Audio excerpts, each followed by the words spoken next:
नमस्कार दोस्तों, स्वागत है आपका एक और नई कहानी में। किशोर जी अपने आपे में नहीं थे। वह बहुत गुस्से में थे और उन्होंने पुलिस को फोन कर दिया था। घर में घुसते ही अपने बेटे और बहू के कमरे से सामने से निकल रहे थे।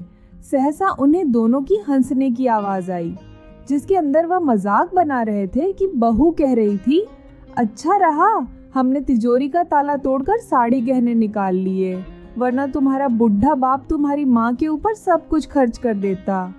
इस पर बेटे की आवाज आई, ये तो अच्छा हुआ कि तुमने मुझे समय रहते ही चेता दिया, वरना मैं तो यह पैसा बर्बाद ही होने देता। बहू, हाँ अच्छा है, अब दोनों की उम्र भी हो गई है तो उनके ऊपर पैसा खर्च करना फिजूल लगता है। शर्म आती है मुझे तुम्हें अपना बेटा कहते हुए। किशोर जी ने यह कड़वी बातें सुनी तो उनका दिल पत्थर हो गया। उनका खुद पर बस नहीं चला और वह दरवाजे को बिना खटखटाए अंदर घुस गए और बोले, तुम जैसी निकम्मी औलादें होने से अच्छा है कि मैं भी इन औलाद रह जाता। आज तुम्हारी माँ अस्पताल में जिंदगी और मौत के बीच में झूल रही है और तुम्हें घूमने जाने की पड़ी है, वह भी चोरी किए हुए पैसे से।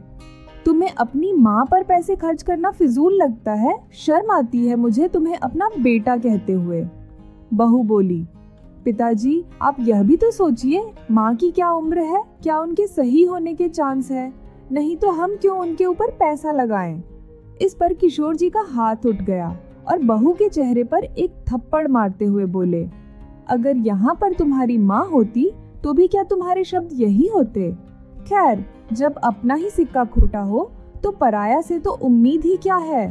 बेटा, पिताजी ये सही तो कह रही है, माँ के सही होने के कोई चांस नहीं है, तो हम हमारी जिंदगी क्यों खराब करें। किशोर जी ने दूसरा तमाचा अपने बेटे के चेहरे पर मारा और कहा, दूर हो जाओ मेरी नजरों से, वैसे भी पुलिस आने वाली है, तुम लोगों को अपने की सजा तो मैं दिला कर रहूंगा। इतने में पुलिस आती है और दोनों को पकड़ कर ले जाती है। पूरा मोहल्ला उन्हें देखता है और उनकी बातें करता है। किशोर जी इतने बड़े घर के अंदर अकेले बैठकर अपने अतीत की बातें दोहराते हैं, जिसमें उन्हें पता चलता है कि उनकी पत्नी को गंभीर बीमारी है। एक बार तो वह भी हौसला खो देते हैं, परंतु डॉक्टर उन्हें विश्वास दिलाते हैं कि चिकित्सा विज्ञान इतना आगे पहुंच गया है कि उनके सही होने का चांस बढ़ जाता है, परंतु यह इलाज काफी खर्चीला एवं लंबा होने वाला है। अपने बेटे के मुंह से यह बात सुनकर किशोर जी जैसे ठगे से खड़े रह गए। उन्हें अपने कानों पर यकीन नहीं हुआ, लेकिन उन्होंने हिम्मत न हारते हुए अपनी पत्नी का पूरा ध्यान रखा। रोज सुबह शाम उन्हें सैर पर लेकर जाते थे। एक दिन पार्क में सैर करते हुए उनके अपने मित्र से मुलाकात हुई।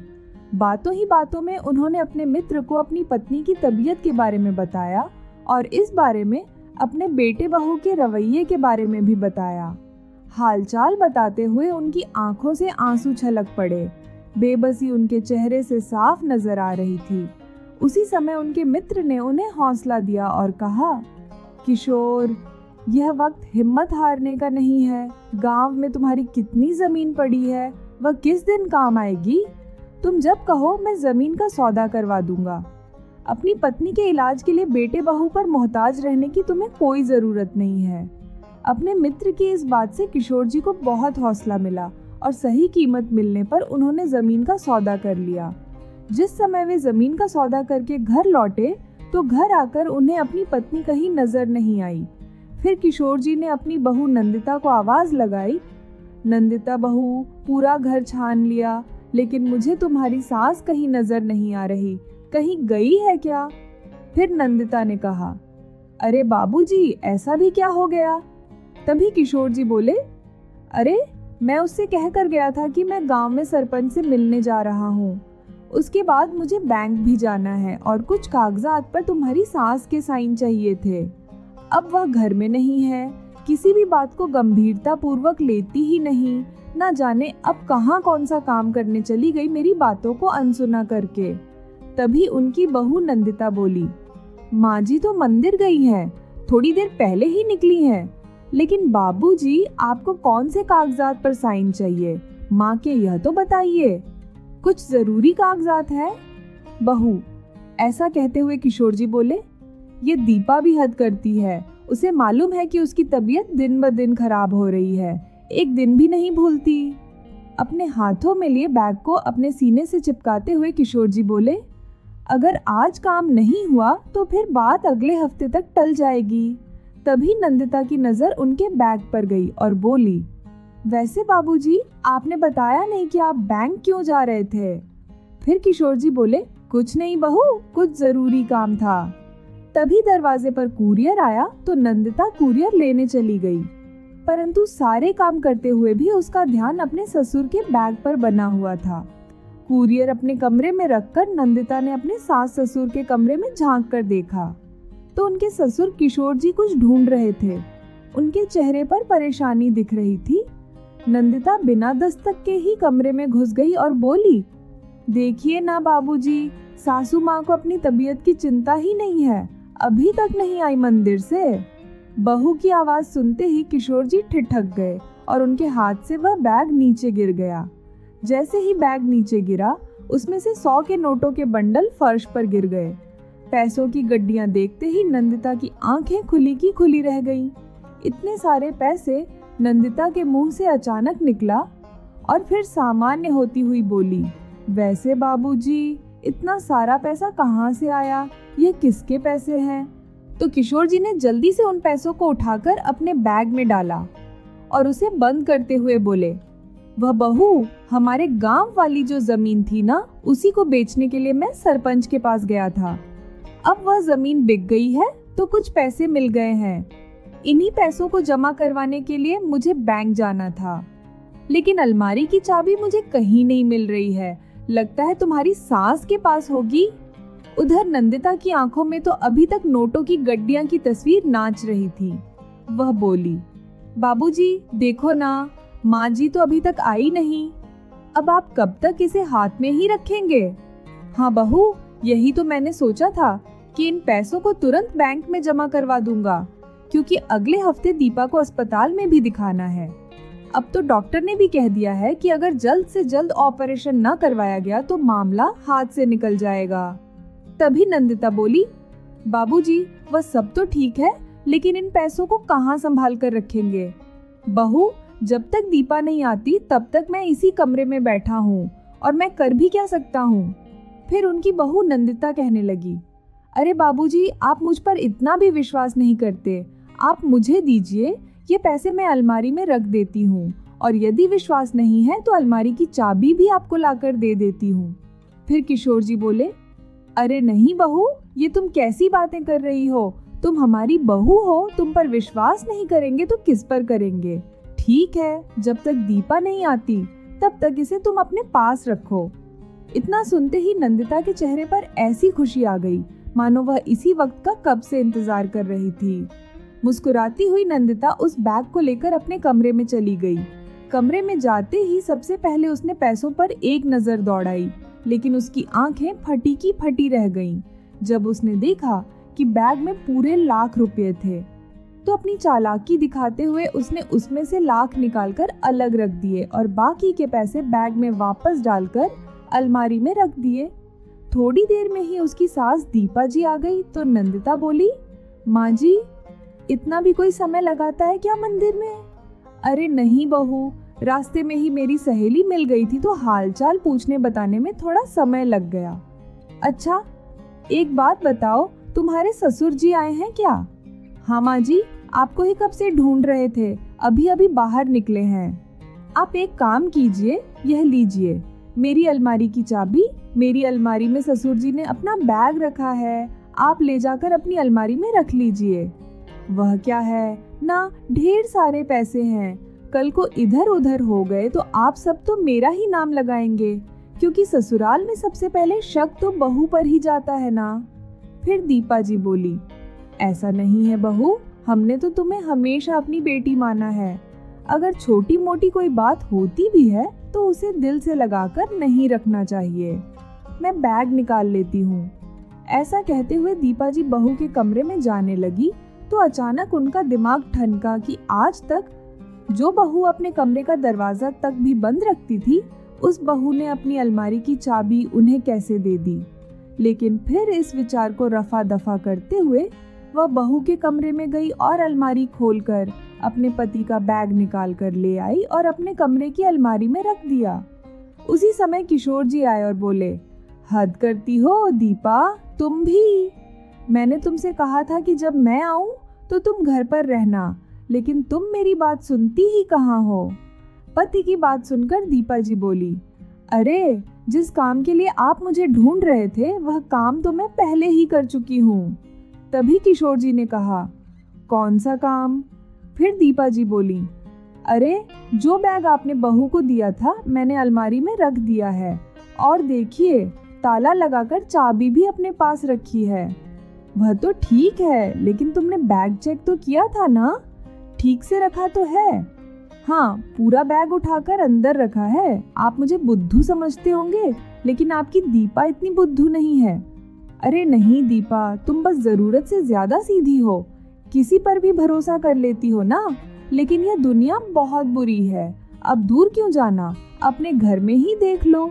मौका मिलने पर हमारा अपना बेटा भी हमें चलते समय नहीं सोचेगा। अरे आप भी इतना मत सोचा कीजिए, मुझे तो आपकी ही चिंता लगी रहती है।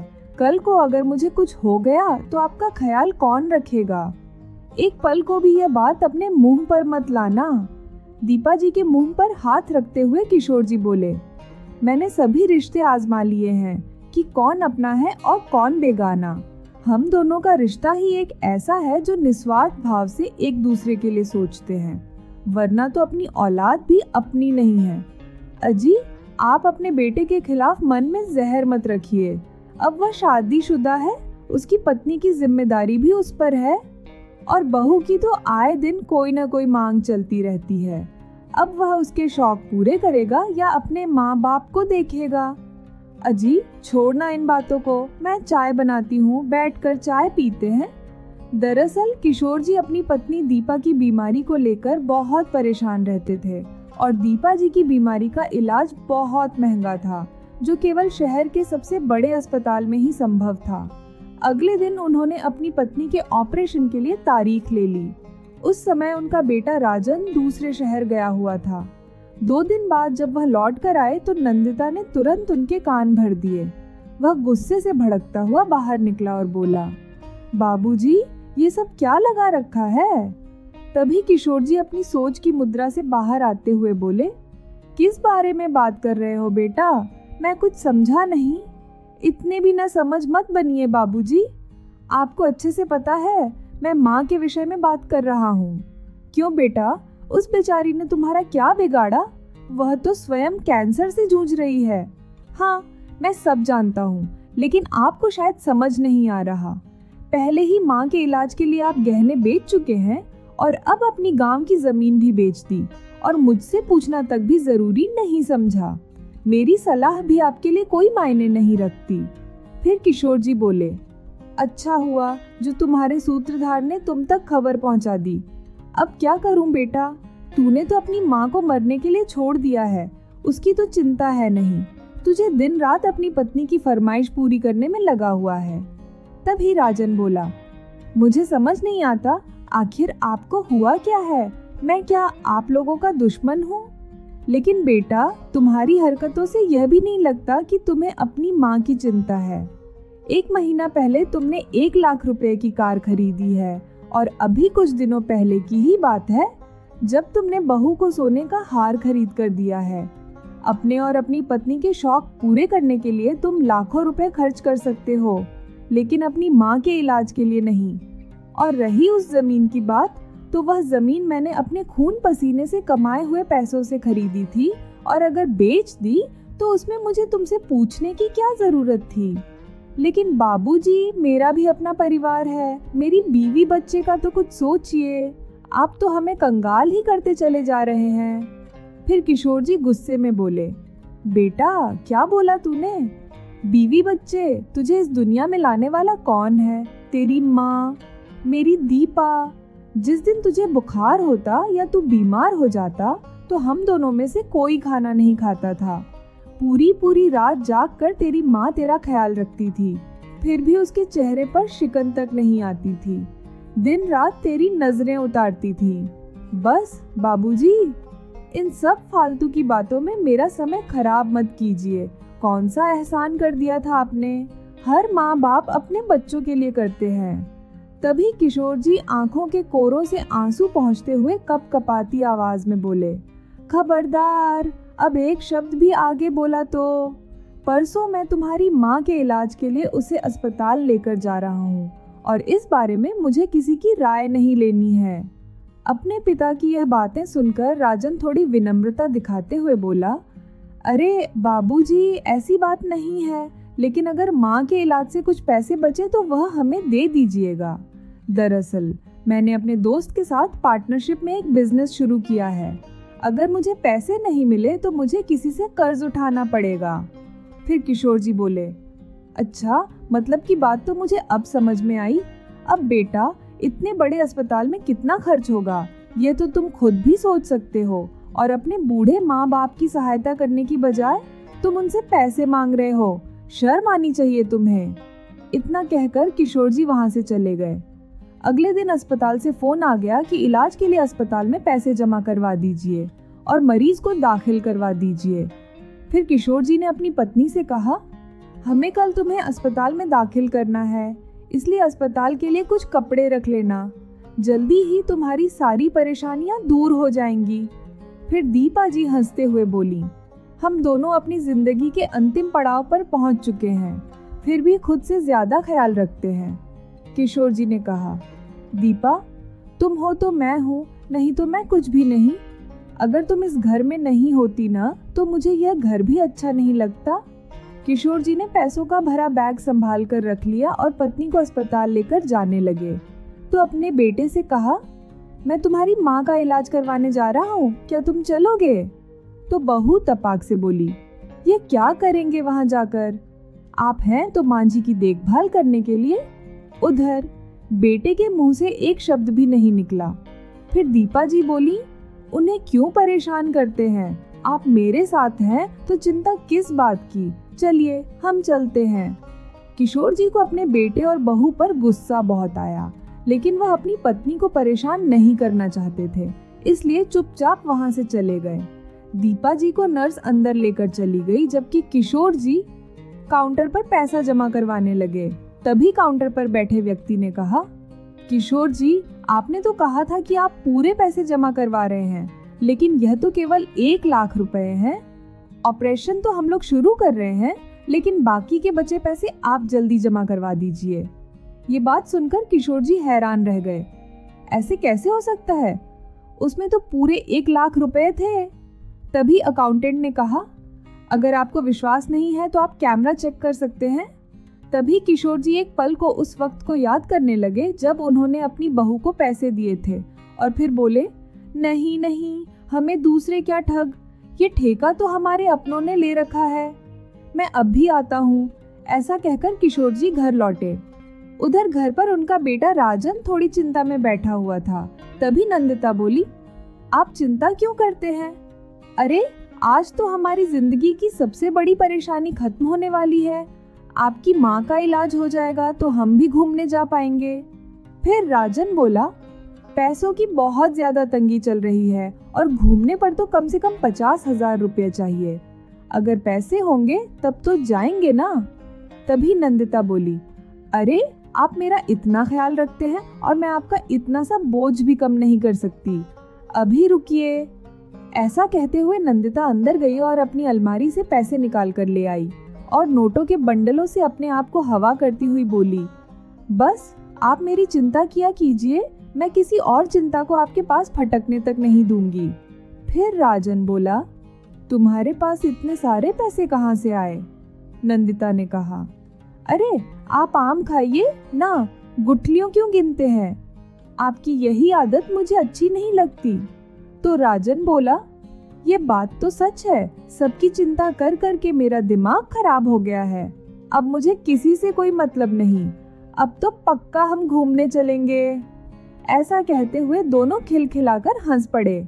उधर से किशोर जी जब घर पहुंचे तो बेटे बहू की बातें सुनकर ताली बजाते हुए बोले, अरे वाह, तुम लोगों ने तो कमाल ही कर दिया। वहाँ तुम्हारी माँ जिंदगी और मौत से लड़ रही है और तुम दोनों अपने ही घर में पैसा चोरी करके उसी पैसे से घूमने के सपने देख रहे हो। उसी समय अपने पिता के पीछे पुलिस को आया देखकर राजन और नंदिता के पसीने छूट गए। तभी नंदिता कांपती हुई आवाज में बोली, यह क्या कह रहे हैं आप बाबूजी? कुछ सोच समझकर बात कीजिए, मैंने कौन सी चोरी की है? फिर किशोर जी बोले, ज्यादा भोली मत बनो बहू, इतनी भी ना समझ नहीं हो तुम।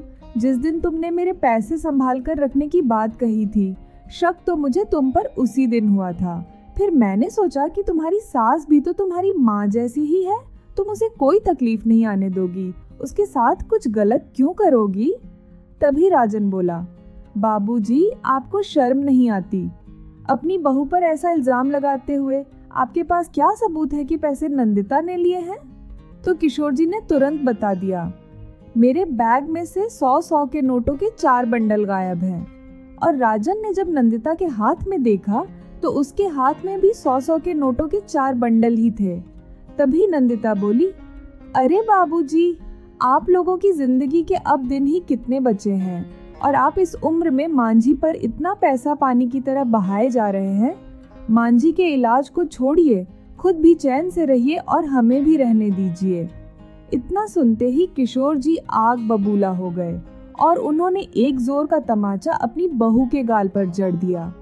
बाबूजी, आपकी हिम्मत कैसे हुई मेरी पत्नी पर हाथ उठाने की? तभी एक और झन्नाकेदार थप्पड़ की आवाज से पूरा घर गूंज उठा और राजन अपने गाल पर हाथ रखकर चुपचाप खड़ा हो गया।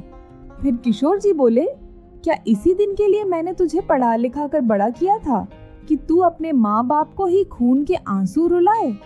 फिर किशोर जी बोले, इंस्पेक्टर साहब, गिरफ्तार कर लीजिए इन दोनों को। मुझे ऐसी औलाद नहीं चाहिए जो अपने माँ बाप के मरने की राह देख रही हो। इतना सुनते ही राजन अपने पिता के पैरों में गिर पड़ा और बोला, नहीं बाबूजी, ऐसा मत कीजिए, हम बर्बाद हो जाएंगे, हम कहीं के नहीं रहेंगे, बस एक बार हमें माफ कर दीजिए। बेटा भूलो मत, तुम्हारा बाप हूँ मैं। अगर तुम्हें पढ़ा लिखा कर इस काबिल बना सकता हूँ तो तुम्हें समय आने पर सबक भी सिखा सकता हूँ। और वैसे भी मुझे अपने घर में चोरों की कोई जरूरत नहीं है, जो जिस थाली में खाए उसी में छेद करे। दूर हो जाओ मेरी नजरों से। तभी राजन अपने पिता के पैरों में गिर गया और गिड़गिड़ाते हुए कहने लगा, नहीं पिताजी, मुझे माफ कर दीजिए। बहुत सारा पैसा लगाकर मैंने नया बिजनेस शुरू किया है। अगर मैं जेल चला जाऊं तो बहुत नुकसान हो जाएगा। इससे पहले कि किशोर जी कुछ कहते, नंदिता बोली, अरे ऐसा भी क्या हो गया? हमें फांसी थोड़ी ना लग जाएगी। मेरे पापा के पास बहुत पैसा है, वह मुझे एक पल के लिए भी जेल में नहीं रहने देंगे और उसके बाद हम मेरे पापा के साथ ही रहेंगे। तभी राजन ने गुस्से में आकर अपनी पत्नी को एक दमदार तमाचा लगाया और बोला, केवल तुम्हारी इन्हीं हरकतों की वजह से आज मुझे यह दिन देखने पड़ रहे हैं और तुम्हारी हरकतों का जिम्मेदार कहीं न कहीं मैं भी हूँ। आज मैं अपने घर में ही चोर बन बैठा हूँ। किशोर जी ने अपने बेटे को अपनी गलती का पश्चाताप करते देख पुलिस को वापस जाने के लिए कह दिया और फिर उन दोनों से बोले, अब तुम अपने झगड़े सुलझा लो, मुझे तो अपनी पत्नी की जान बचानी है, ये पैसा मेरे हवाले करो। तो उनकी बहू नंदिता ने एक हाथ से अपने को सहलाते हुए दूसरे हाथ से नोटों के बंडल उठाकर अपने ससुर को वापस कर दिए। जाने से पहले किशोर जी बोले, और हाँ, तुम अपने रहने का इंतजाम ऊपर की मंजिल पर कर लो, क्योंकि अब मैं अपनी पत्नी के साथ शांति से रहना चाहता हूँ और इस बात पर कोई बहस नहीं होगी। मैं नहीं चाहता कि अब मेरी पत्नी कोई और परेशानी झेले। जिस बेटे को अपनी जान लुटाकर भी हमने पाल पोस कर बड़ा किया, उसने ही अपनी माँ के लिए कुछ नहीं किया, तो अब मुझे ही कठोर कदम उठाना पड़ेगा। इतना कहते हुए किशोर जी वहाँ से चले गए। तभी नंदिता बोली, ये बात तो गलत है, आपके बाबूजी ऐसा कैसे कर सकते हैं? फिर राजन ने कहा, चुप हो जाओ, तुम भूल रही हो, ये घर उनका है, हमें वैसा ही करना पड़ेगा जैसा वह कहते हैं, वरना अपना सामान उठाओ और जाओ यहाँ से। मैं तो यहाँ रहूंगा। करीब 1 सप्ताह के बाद दीपा जी स्वस्थ होकर घर वापस लौटी। आज उन्हें घर खाली खाली सा लग रहा था, तो जैसे ही उन्होंने इस बारे में अपने पति से पूछा तो उन्होंने बताया, तुम्हारी बहू की इच्छा ऊपर वाली मंजिल पर रहने की थी और मैं भी चाहता हूँ कि अब तुम अपने पुराने शौक पूरे करो। तुम्हें छोटे बच्चों को ट्यूशन पढ़ाना बहुत अच्छा लगता था ना? तो अब मैं जल्दी ही इस घर में कोचिंग सेंटर शुरू कर रहा हूँ। बुढ़ापे में हम लोग जितने व्यस्त होंगे उतनी ही चिंताएं हमसे दूर रहेंगी। ये बात सुनकर दीपा जी बहुत खुश हो गई। अब दोनों पति पत्नी अपनी कमाई से अपना खर्चा चला रहे थे। कभी बेटा पैसे से मदद करना चाहता तो किशोर जी उसे जवाब देते, दूध का जला छाछ भी फूंक फूंक कर पीता है। पहले भी मैं सिर उठाकर जिया हूँ और आज भी सिर उठाकर जिंदा रहूंगा। तुम अपनी और अपनी पत्नी की जरूरत पूरी करो, बस अपनी माँ को कभी दुख मत देना, नहीं तो मैं बर्दाश्त नहीं करूंगा। उस दिन के बाद से उस घटना का जिक्र किसी ने भी दीपा जी के सामने नहीं आने दिया। दीपा जी बार बार प्रश्नवाचक दृष्टि से अपने पति को देखती और कहती, आखिर बेटा और बहू सही रास्ते पर कैसे आ गए? आपने ऐसा क्या किया? तो किशोर जी मुस्कुरा कर कहते, बेटा बेटा होता है और बाप बाप ही रहता है। तो दोस्तों, कहानी कैसी लगी? लाइक एंड कमेंट करके ज़रूर बताएं और चैनल्स को सब्सक्राइब करना बिल्कुल ना भूलें।